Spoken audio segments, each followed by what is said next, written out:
Hereby, I open this academic ceremony in which Niels van der Baan will defend the academic thesis Facilitating the Education to Work Transition, Coaching for Employability Unraveled. May I invite you to present a summary of your study and the conclusions of your thesis. Thank you, Pro-Rector. Dear Pro-Rector, members of the committee, family, friends, colleagues here in the room, but also online. In the next 15 minutes, I will briefly explain the research that I've been doing the past 4 years. People who know me know that I have a passion for teaching. Therefore, after my studies in psychology and neuropsychology, I enrolled in teacher education to become an English teacher in secondary or vocational education. I had to do many internships during my studies and during these years. But despite these internships, I still felt ill-prepared for the job as a teacher and, with a heavy heart, decided to discontinue my studies. And I'm not the only one. Although I dropped out during my studies, approximately 20% of the novice teachers leave the educational sector within 2 years after graduation. And this problem is not limited to the teaching occupation. For example, 14% of the graduate nurses also leave within 2 years after graduation. Leaving your first job can have very severe consequences for you as an individual if you look at stress and financial insecurity. Also for the organization if you look at the turnover cost and the personnel shortages, but also for society as a whole. If you look at the youth unemployment rates, the transition from higher education to the workplace can be very challenging for recent graduates as they leave behind the relatively stable context of higher education and exchange this for a context that's more dynamic and sometimes even unknown. The transition process does not stop upon finding a job after graduation, but continues at the workplace for at least 2 to 3 years, where graduates have to adjust to this new context, learn new job tasks, and adjust to a new role as an employee with new responsibilities. To prepare students for their first job, higher education supports them in the development of what we call employability. Employable students are attractive for employers since they possess competences that go beyond the traditional academic expertise and theoretical knowledge. And in this dissertation, I thus refer to employability as a set of competences and personal resources that make graduates more likely to gain employment, but also to be successful in their chosen occupation. With this dissertation, I wanted to explore how higher education can optimally prepare students for the transition to the labor market and make them more employable. Therefore, I conducted 4 studies. In the first study of my dissertation, I started out with analyzing pedagogical interventions that are already used by higher education, and I presented the following research questions. How do interventions prepare and support students in their transition? And also, how is the effectivity of these pedagogical interventions measured? Results of this study show that higher education indeed uses internships to prepare students for their transition. Other interventions that higher education is using are client projects in which students work on projects from the workplace and student-run businesses, such as a teaching hotel in which students study and learn simultaneously. Thus, the results suggest that higher education provides already many opportunities for students to develop their employability.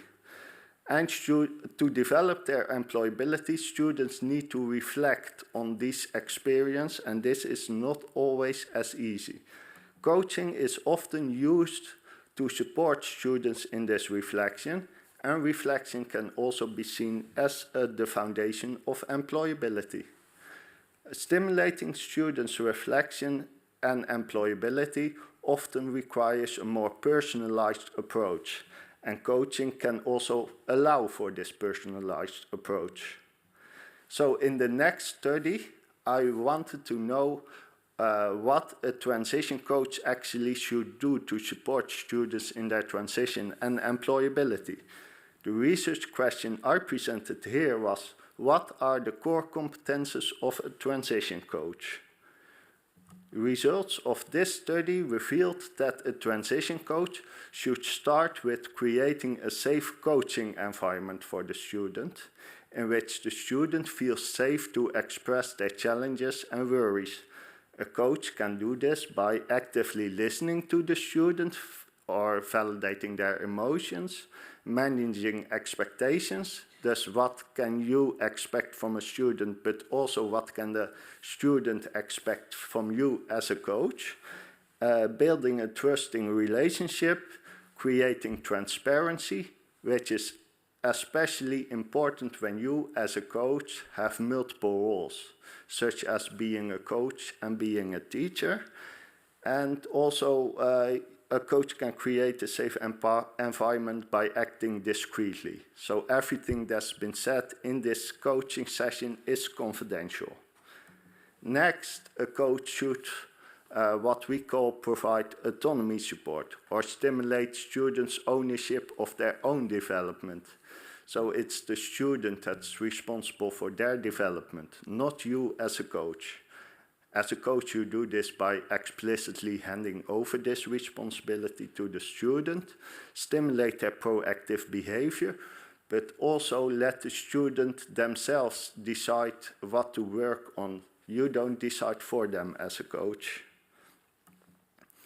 A coach also tries to stimulate students' reflection by first setting learning goals together with the student and making an action plan.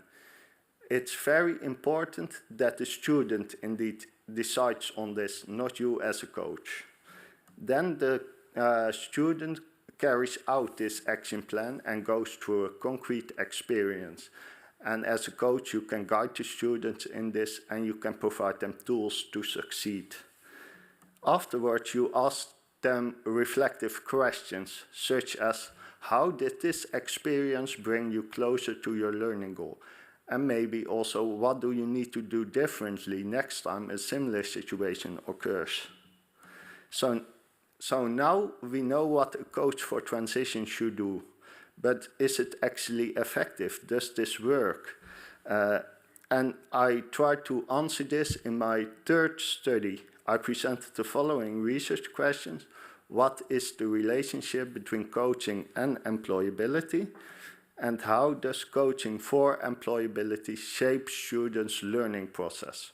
Or how do students actually learn within these coaching sessions? Results of this study revealed that there is actually a positive relationship between coaching and employability, and especially with the autonomy support a coach provides. So the freedom a coach provides the student to decide themselves what to work on, but also the freedom to experiment with different learning activities and see what works for that student and what doesn't. Here, of course, experimentations can fail. And here, a safe coaching environment is needed for the student to be able to fall back on the coach when such an experiment fails and try again without any consequences. Results also reveal that students learn during these coaching sessions through reflection. My results also suggest that students are very capable of looking back themselves, but looking forward and see what they need to do differently next time in a similar situation can still be challenging. And here is where a coach can come in. And also to engage in reflection, a safe coaching environment is needed For example, as a coach, you can make sure that together with the students you reflect in a quiet and private room where the student feels free to express their challenges and worries. So until now, all my studies about coaching and employability focused in a higher education setting, and my results suggested that coaching can help students develop their employability. It's also suggested that this employability helps students in their transition to the workplace. But how exactly does this work? So in the last study, I switched context and interviewed former students at the workplace who were coached in higher education. And I asked them how this coaching helped them in their transition, but also their adjustment to the workplace.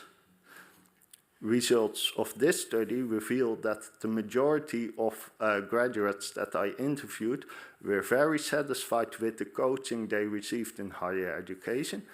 And they mentioned that coaching especially taught them how to reflect, and that they were now able to reflect themselves at the workplace.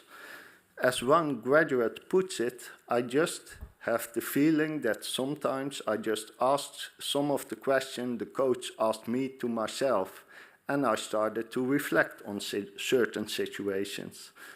Another graduate mentioned, to be honest, before that coaching, I would never just sit down in my own room and be like, okay, you know what? I'm thinking about myself. I am reflecting.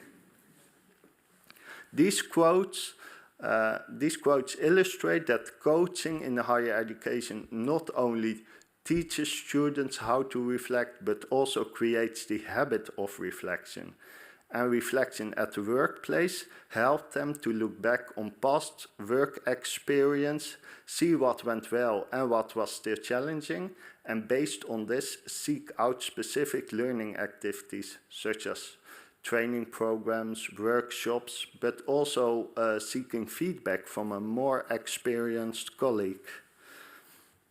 So, in conclusion, my dissertation shows that coaching can be effective in facilitating students' transition to the labor market and helps them develop their employability.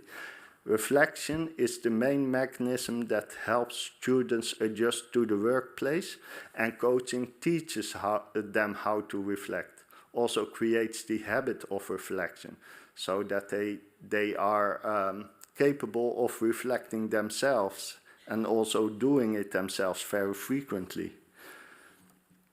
Reflection also allows them to continuously develop themselves, and coaching thus can prepare students for a lifelong of learning.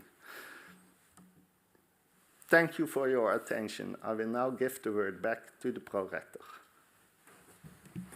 Thank you very much for your presentation. And the opposition will be opened by the chair of the assessment committee, Professor Dr. Diana Dolmans. And Professor Dolmans is a professor in educational sciences at Maastricht University. Thank you, dear prorector. Dear candidates, thank you very much. It was a very clear presentation, but I also really enjoyed reading your thesis. The topic is very, very relevant. You know, at this moment, we have a huge shortage of people in the workforce, and as you demonstrated at the start, even people who we trained are leaving their jobs. What I learned from your thesis is that, you know, this topic has been investigated for years in our field. And all too often we were wondering what could we do to add to our education. But you took a fully different approach, focusing on the coaching, which I think is a new approach which is really relevant. Congratulations for you and also your supervisors. My first question is about, a little relates to chapter 2. In chapter 2, in your review, you show that transitions are rather a social process. You know, when you are in a safe environment in education and you move to your job, suddenly students might discover, by the way, I'm not only working with, for instance, in our situation, with people who have been trained in education. There are other kinds of people with whom I have to collaborate at the workplace. And this is really something that people discover, that is a challenge for them. So my first question, and I have a second one, is how important are these social aspects of learning? And what did your work tell us about how the coach should prepare them on how to relate to all these people at the workplace? Highly esteemed opponent, thank you for your question and your kind words. I think indeed all the research shows that learning can be, especially at the workplace, really socially embedded. Look at research about social informal learning, for example. Also with the coaching in higher education, it's an interaction that you have. It's also socially embedded here. The coach can also, for example, if you think about preparing them for the workplace and interacting with different people, provide what we call networking support. So a coach also can look with the student together, like who is in my network, who can I ask what question, and thus so prepare students for the workplace. And like I also mentioned in my presentation, workplace learning does not only involve trainings or specific workshops you can follow. Students also in the interviews that I did with graduates at workplace, they indicated that one of the learning experiences they seek out is also seek specific feedback from colleagues. Yes, I think that's very important. Finding feedback from others, but maybe also I was wondering, you're talking about a coach and a coachee, it's a one-on-one relationship. I usually tell people when I, talk with them about their transitions, not only talk with me, but talk with many different coaches. Is that something you have been thinking of? Yes, that's also what I've seen in the interviews I did with coaches to establish what a transition coach should do. And we came up with these behaviors, such as autonomy, support, reflection, and creating a safe learning environment. And sometimes students can have questions to the coach that are really outside of the scope of that coach. So a coach also can refer that student to a third party. For example, when a student have really challenging issues that might be better suited for a psychologist, the coach can refer the student to a student psychologist. Yeah. For example. And that brings me to my second question. You were talking also about the importance of offering autonomy at the workplace, autonomy to the one who's being coached. And I think that's really very important. But I'm also wondering about something else. A transition, in life we have all kinds of transitions, they go on. Yeah. And yes, I think it's important that we have coaches and that we have people whom we can trust and talk about it. But on the other hand, we as educational scientists, we tend to always find a solution to fully solve it. Shouldn't we offer more autonomy? And isn't it also important, like Annick Atterley, we also interviewed many people about their transition period, that it's a period that needs to be lived, that it's a period of becoming a new person, discovering who am I, what is my profession, what do I consider important, and how do I relate to others at the workplace. So should we solve it fully, or should we also just give it time to live and think about what you want to become? If I understand you correctly, you also wonder, should we smooth the transition out for the students? And of course, in the transition, you change contexts, and there's also always challenges. And like you said, also you have to adjust to a new context. You have to discover yourself. And this is exactly what requires this deep reflection that a coach can teach students how to reflect, and that they have the tools to discover themselves who they are at the workplace. Okay, and then I think I agree. And then I have a final small question. You know, you're talking a lot about coaching students in their training program, in education. I'm wondering, if I see the figures, what is actually happening at the workplace, how many people leave? Wouldn't it make more sense to train coaches at the workplace on how to help people find their way? Yes, that's also something I aim to do in my dissertation. I think in my second study in chapter 3, I specifically did focus groups with coaches in higher education and coaches at the workplace. In both contexts, coaching is used for similar purposes, so keep people from dropping out, helping them to develop them. But the two worlds are maybe sometimes too often still segregated, and I aimed to bring them together to see how we can align the coaching, and that also creates some continuity for the students. Thank you very much for your answers. I give the word back to the pro-rector. And the opposition will be continued by Professor Dr. Isabel Raamdonk. And Professor Raamdonk is a professor of adult education at Université Catholique de Louvain-la-Neuve in Belgium. Dear Niels, I'm really happy to have had the opportunity to read your PhD manuscript, and I've read it with great interest, and the subject, as Professor Dolman says, is very relevant. At the same time, you took up a big challenge because the literature on coaching is poorly empirically investigated with much methodological shortcomings. And one can definitely say that you took up this challenge, which is very positive, as for example, you did in study 2. Your main concepts are well defined and the general aims of this PhD thesis are very clear.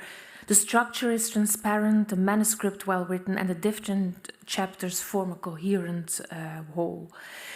You succeeded well in addressing the different perspectives of stakeholders in the research work, and I very much appreciated the impact statement. And now my question. You apply a process-based approach to the education to work transition. Can you make explicit how you applied this in each of the empirical studies, and what were the benefits for each study in terms of a better understanding of the underlying mechanisms for explaining the impact of coaching on employability competences? You say, in one of the studies, you say coaching shapes. So I would like to know what are the underlying mechanisms you discovered in each of the empirical studies. Highly esteemed opponent, thank you for your question and your kind words. Your question is about a process-based approach to transition. And I view transition indeed as a process-based transition, which starts in education, but does not end up on finding a job after graduation, but continues at the workplace. Higher education can be seen as a preparation phase for this transition, and at the workplace we can see the adjustment and stabilization phase of this transition, in which students or former students have to adjust to their new context and find their stability in this job. And I aimed to, in my whole dissertation, I aimed to view this process-based approach also with my last study, where I moved to the workplace and asked about the other phases in this transition process, so the adjustment phase. And for all the empirical studies and how they relate to the process, I think in my second study, where I did focus groups, I explicitly brought in my focus groups coaches from the workplace and coaches from higher education, since both contexts are on the same transition continuum. Then in my third study, I focused specifically on this preparation phase. So how does coaching in higher education impact the development of students' employability? I also indeed looked at how a coach can shape the learning process of students, and I found indeed that reflection plays a big role in that. And this reflection comes also back in the last phase of the transition, where former students use that reflection to better adjust to the workplace and analyze themselves, what went well, what was challenging, and continuously improve. And I think we can see here the process of transition, and that in each phase the same mechanism plays a role, and that is reflection. So that means that the practical implication is that coaches, that when training coaches and preparing them, that they should be especially prepared on enhancing reflection in the coachee. Yeah, reflection in, they should teach students how to reflect with a cycle of making learning goals, action plan, concrete experience, asking reflective questions. But it's also very important here that they provide autonomy support, so that a coachee decides what to reflect on, because we see a lot of what we call reflection fatigue in students, where they just have to reflect for the sake of reflection. So that's I think very important. And the last behavior, creating a safe coaching environment, is also needed for students to reflect. If they don't feel safe, they will not make themselves vulnerable and deeply reflect on what went well, what didn't, and reflect on themselves as a person. Thank you. Do I still have time? Yeah, I have a second question. If you would have the time and financial resources to conduct a 2-year longitudinal intervention study, what would be the setup, taking into account also the shortcomings which you identified through your review study? Okay. First of all, I assume you mean a longitudinal study to coaching and employability. I did it indeed now a cross-sectional study, which empirically we can't prove the cause and effect, the causation, only correlation. But theoretically we can assume that coaching leads to employability and not the other way around. But I would still do a longitudinal study to see also how students grow in their employability competences. So I will measure them or I will distribute questionnaires to them on several times, and ideally also continue the longitudinal study at the workplace. And to be honest, we tried that and the data didn't allow it. So we stayed within the higher educational context. And for an intervention study and an experiment, for example, so putting a control group, that can be challenging, I think, because we have to then deny students a coaching trajectory. And that might be feasible if we look at other universities or other study programs where the coaching is still not yet implemented. but there they might have other kind of interventions, and ideally you would do it in the same setting. But then the question is it ethical to deny students this coaching session? Thank you for your answer, which was to the point. Thank you. The opposition will be continued by Dr. Ilja Zitter, whose expertise is in learning environments in vocational and higher professional education at the HU University of Applied Sciences, Utrecht. Thank you.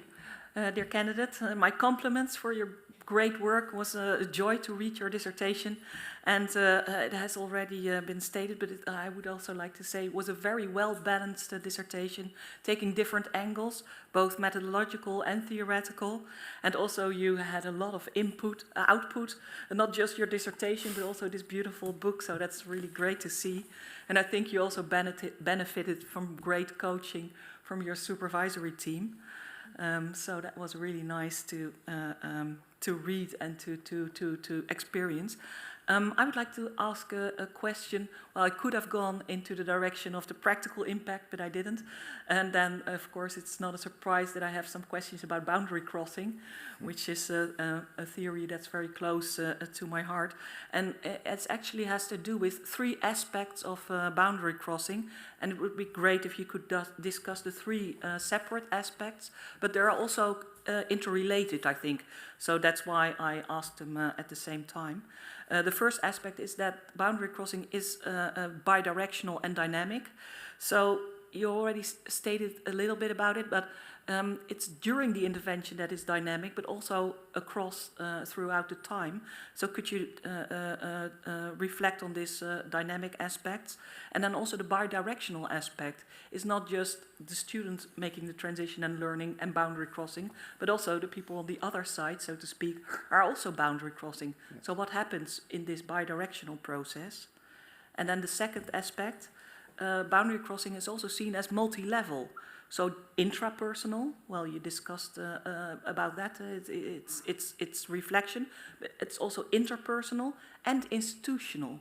So I was also wondering if you take these three levels into account, what happens if you view it with that lens? And then the last and third aspect, boundary crossing is also seen as a competence in itself. So I was just wondering, if you see boundary crossing as a competence, how does it then relate to reflection as you have researched? So it would be nice if you could discuss it in reflection to your current research, and if it's not there, then perhaps you can propose future research. So, yeah. Very curious about your answer. Yeah. Esteemed opponent, thank you for your questions and your very kind words. We used indeed boundary crossing I used boundary crossing more explicitly in my first study, my literature review, to analyze existing pedagogical practices. But indeed, coaching also relates to the boundary crossing in that sense that in the second study, I crossed the boundary to the workplace. I also invited workplace coaches to our focus groups to really align it and create what we call a boundary practice. If you then look at the learning mechanisms of boundary crossing, we see perspective making and perspective taking from the workplace to higher education and vice versa. Like, how is it done in higher education? How is it done in the workplace? And can we see similarities there? And I think there the bidirectionality of boundary crossing comes in, so that it's not only from higher education, that higher education looks to the workplace, but also that the workplace is looking at higher education. And in my dissertation, the majority of studies in my dissertation, of course, focused on this, on the higher educational context. And I moved context in the last study to see how this coaching there prepared students. but it would be very interesting also to see that coaching in a similar vein implemented at the workplace, so that this creates continuity for the students that go to the workplace. And the dynamic part also comes in here, I think, because coaching is not a static intervention. I think the dynamic part here might come in the personalized approach a coach can provide to students. So as a coach, you basically have in your arsenal, you have these three umbrella behaviors: stimulating reflection, autonomy, support, and creating a safe coaching environment. And sometimes you have students that already are very good at reflecting. Sometimes you have students that need more autonomy support, or students that also need structure because otherwise they don't know what exactly is expected from them. And I think it might also go for this safe environment that some people have different expectations.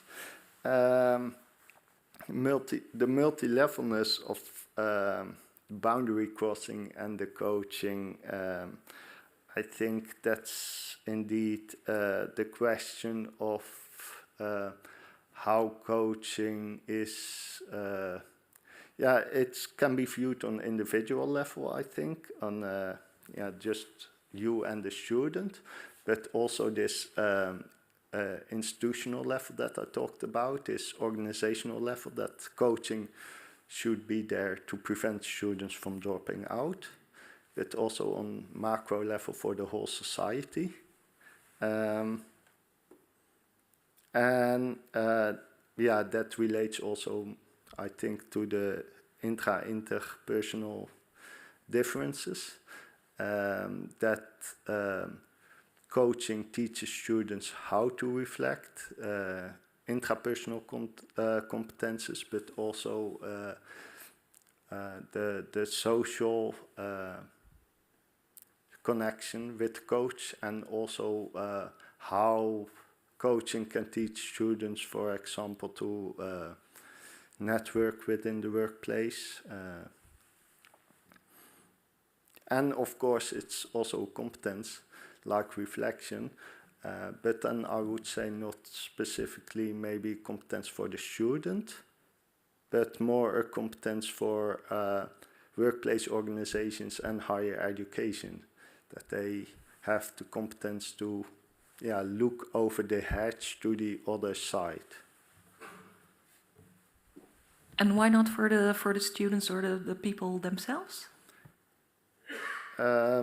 I think for the students and people themselves, it's of course also a competence, but reflection might be more prominent here because it's more practical, they use it. But for the students, it can also be a competence to connect what they have learned, for example, in higher education, with what they do at the workplace. And we see that because the workplace and higher education are different worlds, that maybe transfer of knowledge to another context, which is vastly different, can be very challenging. And then you have both reflection that helps the students and these boundary crossing competences. Thank you very much. The opposition will be continued by Professor Dr. Dié Fouarge, who is Professor of Dynamics of Skill Allocation at Maastricht University. Dear candidates, dear Niels, it's nice to be given the opportunity to read the manuscript of a former LDO master's student, also given my involvement in the master's program. And it strikes me that there is quite a lot of students and PhD students that find their way into the School of Business and Economics, but also more broadly speaking at making their skills to the profit of the greater university. I think that's a great achievement of the master program. But yours is an achievement as well, a great achievement. So you display your mastery of your field of research, and you deliver with your work a set of useful insights on why it is important to coach and how to foster the coaching that can be implemented at this university. However, my task today is also to challenge some of those views, and I have a set of questions, and the first set pertains to the effectivity conclusions that you draw. We saw some effectivity statements also on your slides. So coaching, as you show, fosters a transition from life phase, for example, the school to work. But how effective is it really? And I have two aspects of effectivity that I would like you to reflect on. The first aspect is effectivity with respect to what? So at various places in your dissertation, and also this on your slide, as I said, you draw conclusion on the effectivity of coaching intervention, but I find it problematic that the effectivity is judged purely by the subjective statement of the coaches involved in the coaching trajectory, and their views might just be biased because they select for the job and they put value to their job by stating their intervention is effective. And I think what is lacking in your research is a control group of students that have not received coaching, and comparing the transition to work from one group to the other could really help you derive causal statement on the effectivity of the coaching. So the first aspect of effectivity with respect to what, I would like you to reflect on that. And the second has to do with the cost effectiveness. So coaching comes at a cost, so there are direct costs of coaching. Material needs to be developed, time of coaches needs to be allocated. There are also indirect costs of coaching, so this is the time that the students could have allocated to other academic tasks. And by the way, it's a subject that we touched upon in the LDO Master, in one of the first lectures that I gave. And it strikes me that coaching is a costly intervention, but not in your dissertation. And it seems to come at no cost. And I would like you now to, it's my moment now to ask you a reflection on how you view these costs in respect to the effectivity of those interventions. So maybe there could be other ways that are way more effective. For example, coaching at the workplace. That would be more cost effective than the ones that you are looking at. So effectivity with respect to what, and cost effectivity. Yeah. Highly esteemed opponent, thank you for your question and your interest or your compliments about my thesis. I would first like to respond to your second question about the cost effectiveness, because of course I did not research the actual cost effectiveness, and it might be indeed that for the workplace it's more cost effective because they have the they encounter the consequences if students are not coached. So for example in this dropout rate, but I would argue that it's actually cost effective in both worlds, both higher education and at the workplace, because I saw in my research that coaching is already been implemented in many higher educational institutions, and then with different purposes. It can be the retention of students, promoting more academic expertise in the students. I would suggest that this can be an extra goal that you can add to the already existing coaching interventions. I also saw in my second study with all these coaching behaviors that these behaviors are maybe not specific coaching behaviors for transition coaches, but more general behaviors. We see also in recent research that coaching is already considered one of the core tasks of a university teacher. And of course, I realized that, and I also got the question earlier, that teachers are already very busy and that the workload for teachers is very high. And I would argue that this coaching that we ask them maybe to do is not an extra thing that they need to do. They are already doing it, but they can make it more explicit to the students maybe. But as you said, so it will cost their efforts in directing their content knowledge towards more coaching related activities. So it will cost them more time, more energy that will be adding to the workload. Even if you market that as an intervention, you are already doing it, right? So I'm still not super convinced that it comes really at zero cost. It might not come at a totally zero costs, but in order for something to be cost effective, I think the costs have to be lower than what you gain out of it. And that's, for example, also if we look at other interventions that higher education already implemented, we can argue that coaching can also let students benefit more from those interventions. Like that the coach pushes students to reflect on all these learning opportunities that higher education is already providing them. And I think then it would be, if we couple it to other interventions that are already used, then it might become more cost effective. So I don't argue that coaching should be maybe an intervention in itself or replace other interventions done in higher education, but it can be a cost-effective supplement to other interventions so that students make the most out of their experiences. So the cost-benefit balance would be more positive in the case of coaching, but that supposes, coming back to my first question, that it is effective in the first place. Yes. So maybe we could go there. Yeah. It's. I argue it's effective. Indeed, it's effective for what? We saw that it's effective in helping students develop their employability. And of course, there I did not do a longitudinal study because the data didn't allow it, so we can't establish a causation effect there. But it's theoretically we can assume that coaching leads to employability and not the other way around. And I think, yeah, indeed, for the control group, that's difficult for ethical reasons. Can you deny students coaching? We tried to add a control group,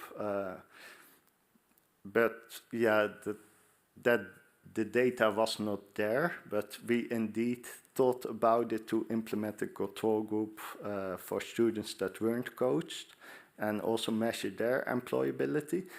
And I think the effectiveness for the whole transition is shown in my last study, where I interviewed students who were coached.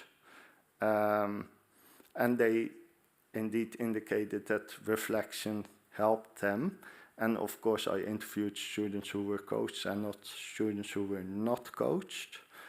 And that's something that I indeed would do if I have the resources for future research, to add a control group, do it longitudinal, and also have more data. The opposition will be continued by Professor Dr. Trudy Scheels, who is Professor of Economics of Education at Maastricht University. Thank you, Pro-Rector. Dear candidate, dear Niels, let me join the other members of the Defense Committee to congratulate you with this nice work. It's really, it has been said before, but it is a relevant topic as we lose too many people in this transition, and it's sometimes also kind of like a Bermuda Triangle where they really disappear and also get out of sight of people that really can help them. So I think your work is really important in this, also focusing on the coaches. You chose higher education, but I think that your work can also be like generalized for medium vocational education, where we also face this problem. So I'm also looking forward to maybe you extending your research in the future to this other domain. Today, as you expect from me, I also have some questions, or actually it's more like I want to pick your brain on something. It has also been said before now that we are constantly seeing these two worlds as two separate worlds, like the world of education and the world of work.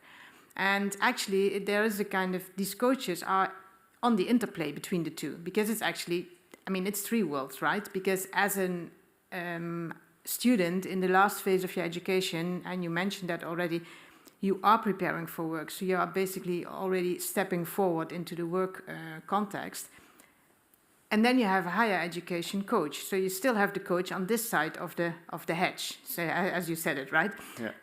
But on the other hand, we have like, on the other side of the hedge, we also have coaches that are in the working field. And I was wondering, because in one of the tables, so table 3.1, you mention also the experience that these two types of coaches should have. And I've two related questions on this. So what kind of an experience should they have? Because they are both actually facing this interspace. So they should be able to walk on the hedge and not on their own side. So what does it mean for the experience of the coaches? Because you also mentioned that the coach in higher education should be somebody with more experience, but the coach in the workplace is not necessarily somebody with a lot of experience. So I was triggered by that. So whether you can debate a bit on that. But second, since we look at this interspace, then there's also kind of a imbalance, because the workplace and the work field is changing fast. Different reasons for that, like demography, technology, etc. And we always hear that there is this gap between the skills needed in the workplace and the ones taught in education, because the education practice is quite sticky and quite stable. So that also means something for the experience and the expertise of the coaches. I was wondering what your thoughts on this.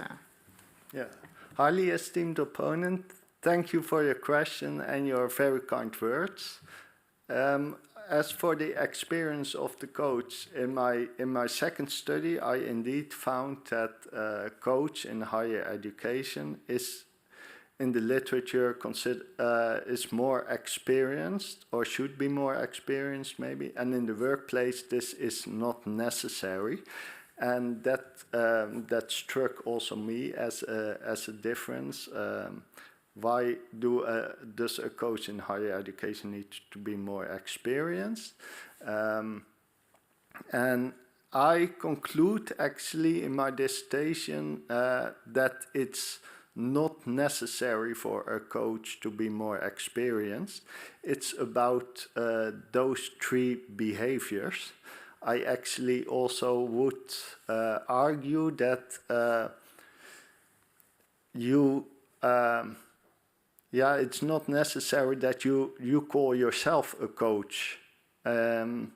So as long as you display the three behaviors that I found, the autonomy, support, creating a safe environment, and stimulating reflection, that it can also be a colleague that displays these three behaviors and maybe can help you reflect, because reflection is what I found to be the main mechanisms that help students and graduates to make the transition. So I would argue for that they don't need experience for that, as long as they have these three, I would say, softer behaviors. What I also say in my study is that, or that came out of my focus group, that a coach should have knowledge about, a coach in higher education especially, should have knowledge about the labor market. Because a coach in higher education prepares students to take the first step into the labor market, and the student might have questions. but this behavior of having knowledge about the labor market might be not very necessary, because also a coach can refer you to third parties for that if a student has specific questions. And maybe I want to give an example for this, for the coaching. I'm also myself a coach for students, and we have this coaching trajectory in our study program, and their students receive 2 coaches. So one coach from academia and one coach from the professional world. And if students come to me with specific questions about the professional world, and especially when they want to go into HR-related fields or consultancy-related fields, I can refer them to their professional coach. So for me, it's then not necessary to have the knowledge, but to have the knowledge about who the student can ask for that question. I think that's the most important. Okay, thank you very much. So it's also about complementarity of skills, but then also the cost effectiveness comes also around the corner. So Yeah. The opposition will be continued by Dr. Nina Kilbring, who is with us online, and she has expertise in educational work at the Karlstad University in Sweden. Thank you, Prorector, and thank you, Niels, for an important contribution to this research area. As previous speaker, I also really enjoyed reading your dissertation. In my research area, we discussed if learning could be seen as something general or if it's content dependent. So I would like to ask you a similar question about your dissertation. Is it possible to discuss coaching and reflection as generic, or does it matter what you coach or reflect on or about? And I would like you to reflect on that based on your scientific knowledge from writing this dissertation. And I will also add my second question at the same time, and you can decide in which order you want to answer the questions. Is coaching always something positive? You write very positively about it. So could it also be problematic? You write, for example, about readiness for coaching, and you have discussed some coaching competences that are important. So could it be sometimes problematic? So I would like to answer those 2 questions. Esteemed opponent, thank you for your question and your very kind words. And I would first respond to your second question about coaching readiness, because that's also something I encounter sometimes. That's also something that one of the students I interviewed also said, that, or one of the graduates, that you need to be ready to be coached. You have to have a certain skill for reflection already. But I would also a bit disagree with that, because my results show that the coach is the one that teaches your reflection and the habit of reflection. And of course, I also encountered myself that students sometimes come to me in the first place and think about, oh, do I have to reflect again? I already did it so many times. And I think that's the difference between reflection for the sake of reflection and reflection with a purpose. So that's why I think this autonomy sport is so important, because then students decide themselves what they can work on. They can decide themselves what they can do for that learning goal to be achieved. So they decide themselves on the action plan. And then they can encounter how reflection can help them, or that reflection really improves their skills, or that they reflect and think, okay, I tried this now, but didn't work out the way I planned it, so I have to adjust my action plan and maybe my learning goal. And I think that's the most important, that we let students see the benefit of reflection and not just say, like, now you have to reflect on this. So I think that's the way to go, this autonomy support. That's really important here. Responding to your first question about coaching being generic, I actually, in my second study, I found these core competences, and I actually found also that coaching was maybe these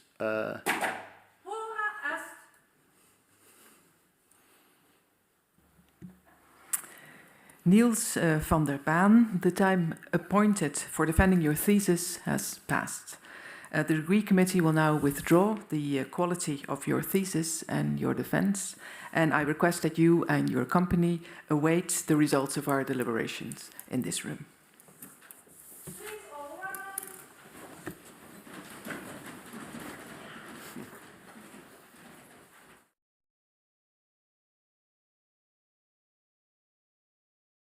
The PhD defense has now ended. The degree committee will debate the candidate's performance behind closed doors. This process usually takes about 10 minutes.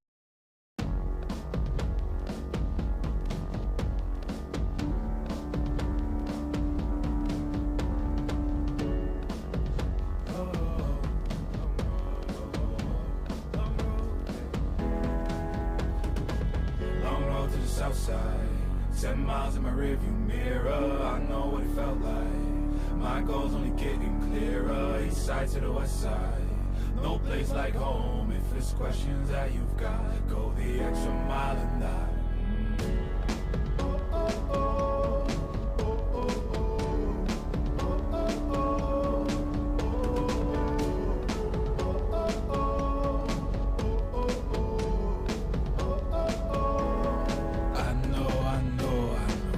On the line, I know you know that I can't read your mind. Years can't fly by now, don't waste all your time. Cause I'll go the extra mile. Long road to the south side, 10 miles in my rearview mirror, I know what it felt like. My goal's only getting clearer, east side to the west side. No place like home, if it's questions that you've got, go the extra mile and that. On the dash, got my laces tied. Long road, I don't waste no time. Break rules because fate decides. With the team and we chase the light. I make a move, fall down, shake it off. I hate to lose, bad branch, break it off. No room for negativity, praise and love. Prepare for deep part cause we're taking off. Take the mileage, traveling so far from home. Gathering knowledge, other connections. I put the time in to get everything I ever hoped for. It's a challenge and we all in. It's a better future that we go for. And even though these nights seem long, I know that I am never on my own. Know you won the battle once you've grown.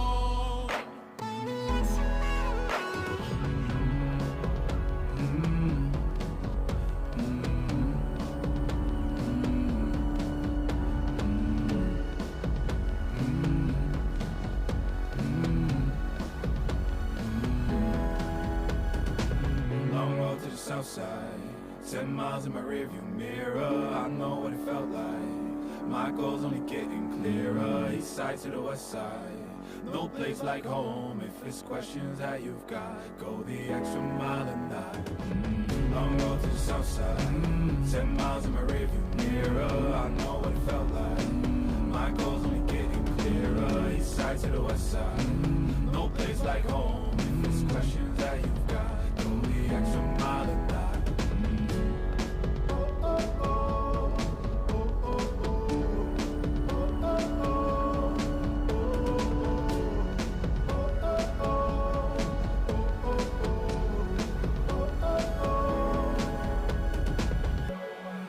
what's on the line. I know you know that I can't read your mind.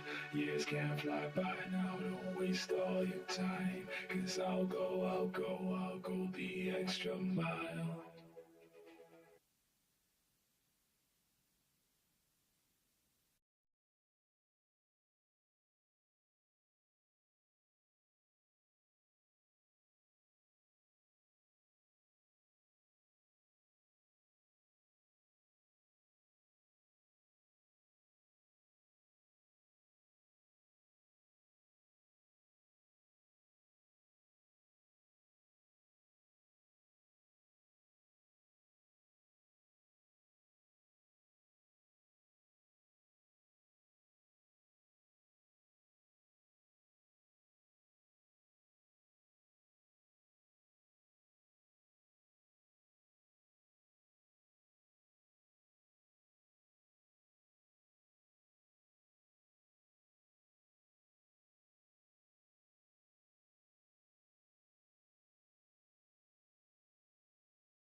Niels van der Baan, the degree committee here present has assessed the quality of your thesis and your defense.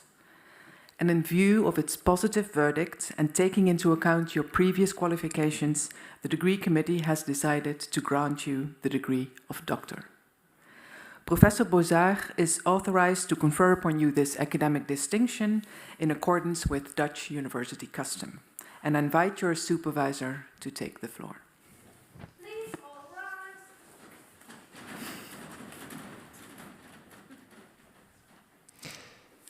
Do you promise to work in accordance with the principles of scientific integrity at all times, to be careful and honest, transparent, independent, and responsible? I promise. By the authority vested in us by law and in conformity with the decision of the committee here present, I hereby confer upon you, Niels Andreas van der Baan, the degree of doctor and grant you all rights attached by custom and law. As evidence of this, I now present you with a degree certificate signed by the rector, the secretary, and the other members of the committee, and affixed with the official seal of the university.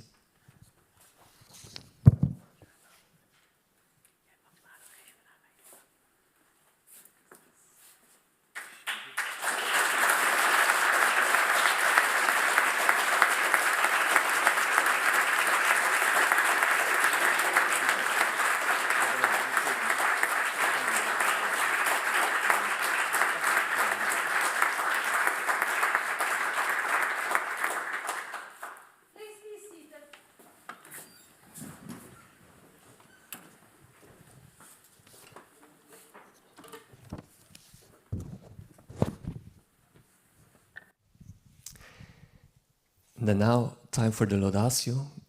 Dear Dr. van der Baan, dear Niels, it is with great pleasure that I congratulate you also on behalf of your co-supervisors Inken Gast and Wim Gijselaars on obtaining your PhD degree at Maastricht University. I am sure your ERD colleagues at the School of Business and Economics and the Faculty of Health, Medicine and Life Sciences and your family and friends are as proud as we are that you have completed your PhD project. Let me begin by saying that your dissertation is extraordinary in many ways, Niels. Not only because of its outstanding quality, but also because of the unique path you followed. The path that brought you here today, and along the way, we got to know several aspects of Niels. I will explain those several aspects in more detail. And let me start by Niels the student. Dear Niels, for the origin of the thesis, we have to go back to the academic year 1718. That's correct, right? That year, you studied the Master Learning and Development in Organizations. Your passion for people and their learning and development immediately surfaced. Your interest in research was sparked when you started writing a master thesis. After completing your master's, you started working in our department as a research assistant and tutor. You did research on coaching, of course, and employability, and you started teaching the undergraduate course Cognition, Learning and Human Performance.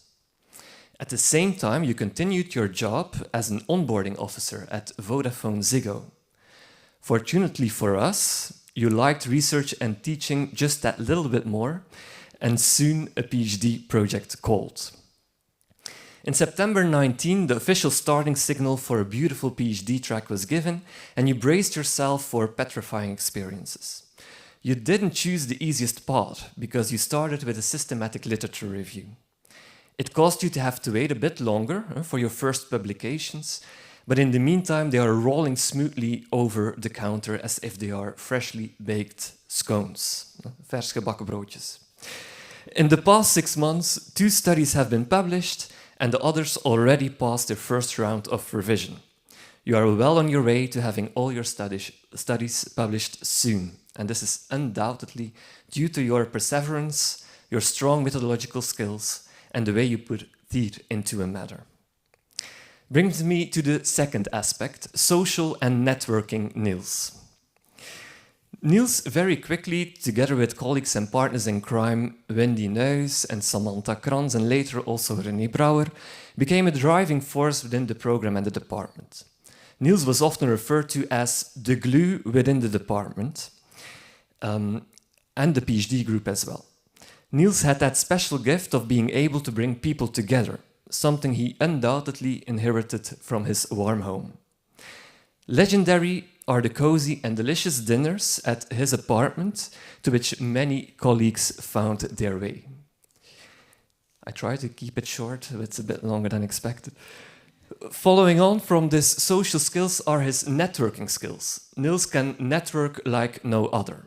If you go on a conference with Niels, then suddenly you know what it feels like to be traveling with a BN'er, and that stands for Bekende Nederlander, a famous Dutchman. Niels is constantly being shouted at, waving a bit left, a bit right. Niels knows all about that. In the meantime, he continues furthering his BN status. The past few weeks, he did interviews with The Observant, the NRC, and also Science Guide wrote an article about his dissertation. Like a true BN'er, Niels goes from one interview to the next. Bringing me to the third aspect, traveling Niels. Although the COVID-19 pandemic did not make things easy for you at the beginning of your PhD trajectory, and ensured that very little travel was on the agenda, in the second part of your PhD, you more than made up for it. You were able to attend different conferences, Early Sick and Aera, in Cadiz, Spain, Thessalonica, and Chicago. In the fall, and that's Bas, in the fall of 22, you also went on a research visit to Jyväskylä in Helsinki, in Finland, and Karlstad in Sweden. You were welcomed there with open arms by Päivi Tinjala and colleagues and Nina Kilbrink, present here today. Finland and Sweden got a place in your heart, and they will undoubtedly call for you in the future. By the way, in his spare time, Niels goes for what we call the more adventurous trips, such as traveling to Iran. His promoters sometimes really held their hearts, although he always came back with the best stories and ditto photos. Bringing me to Niels, the researcher and passionate teacher. Thus, you further immerse yourself, Niels, as an esteemed expert on transition, coaching, and employability of students in higher education. So allow me to return to your research project, facilitating the education to work transition. Your dissertation consists of a series of 4 interconnected studies on how higher education prepares students for their transition from education to work. And it proposes coaching as a valuable and effective pedagogical intervention to facilitate that transition. You examine this through both qualitative and quantitative research in higher education and the workplace.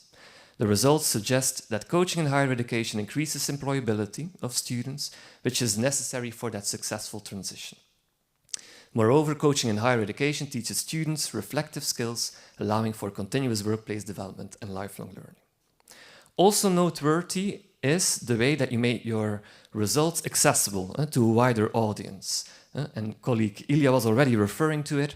Last year, your doctoral research was translated into a short and practical book for practitioners entitled, small commercial, Coaching on the Border of Education and Work. And you worked on that with Johan de Wilde and Wendy Nuys.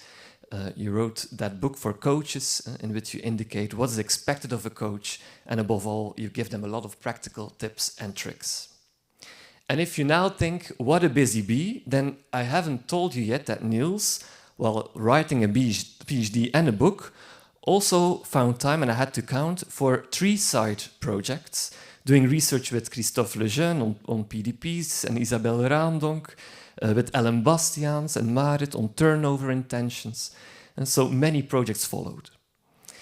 And I also didn't tell you, by the way, that Niels is a passionate teacher who led the top teaching scores last years with his undergraduate course, Cognition and Learning. Bringing me finally to Niels of the future. Finding a job went equally smoothly, Niels, just like your PhD trajectory. Even before your PhD ended, you had already found a job as an assistant professor with the colleagues of the Faculty of Health, Medicine and Life Sciences. The colleagues there are lucky to have you as a colleague. Among other things, you're making good weather there as a member of the Program Evaluation Task Force with René, and in the meantime, you quietly continue to do research. For example, I heard you were recently awarded an EdLab grant to conduct research on supporting course coordinators in interpreting the results of course evaluations. I mentioned that along the way we got to know Niels in many different ways. We saw many different aspects of Niels. Niels the student, the researcher, social networking Niels, Niels the world traveler, the rising star Niels, Niels the passionate teacher, and Niels of the future, or in short, Niels the busy bee. My dear Niels, I don't know if it will work out, but I think it's more than time for Niels do absolutely nothing. In the name of the coaching team, online and here present, I would like to congratulate you, your family and friends. Time for celebration. Enjoy.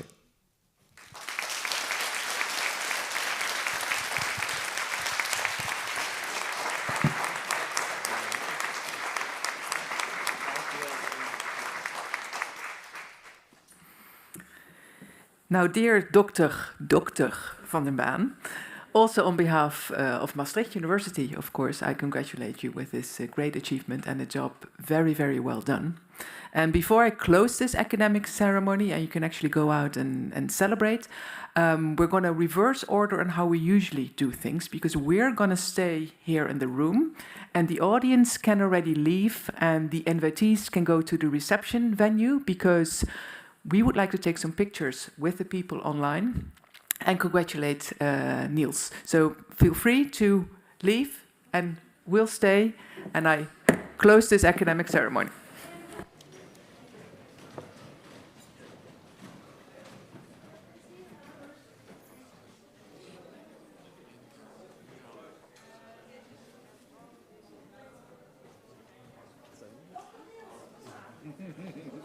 Recording stopped. Dankjewel. Kom maar, je mag hier gaan staan. We doen één sessie op en één sessie na. Kom maar, Paralympië, breng de bal mee alsjeblieft.